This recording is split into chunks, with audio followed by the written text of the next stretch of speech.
Hey guys, so today I'm going to show you two new item types that will appear on your test on Friday and also on your 2023 Algebra 1 STAAR test. So let's go ahead and get right into it.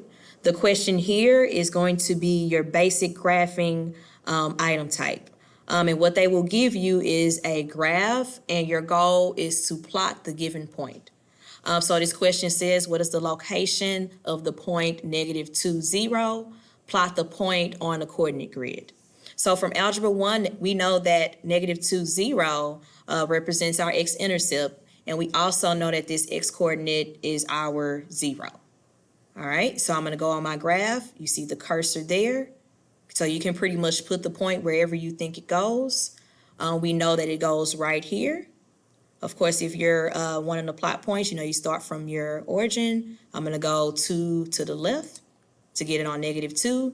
And since my y is 0, I do not need to go up or down, so it's going to stay right there. And that is my answer. And I'm ready to move on to the next question. Our next item type that you're going to see is our drag and drop questions. All right, so this question says, at the beginning of the day on February 17th, Graciela had $77.25 in her checking account. Graciela recorded her transactions from that day in her check register.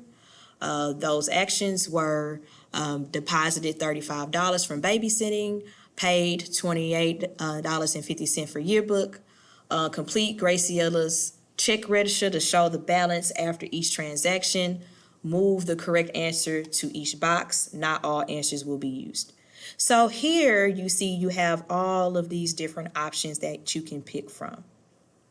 So your goal is to figure out what two numbers go in this box, in this box. You do have 6 questions or 6 numbers here, so you're not going to use all of those like you see in a question. So let's go ahead and work it out. So if I have $77.25 to start in my account and we deposit $35, that means we're going to add that, and our number is going to become $112.25. So the answer is right here. So I'm just going to take my cursor and take that number and put it in the box. All right. Of course, if I decide I want to change my answer, I can just put it back and I can pick something else if I think that's what the answer is. All right.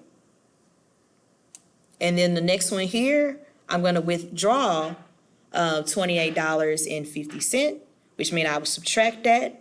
And when I subtract that, I get $83.75. So I'm going to drag that over here. And once I am done putting all my answers in, it will gray out. And I'm ready to go to the next question.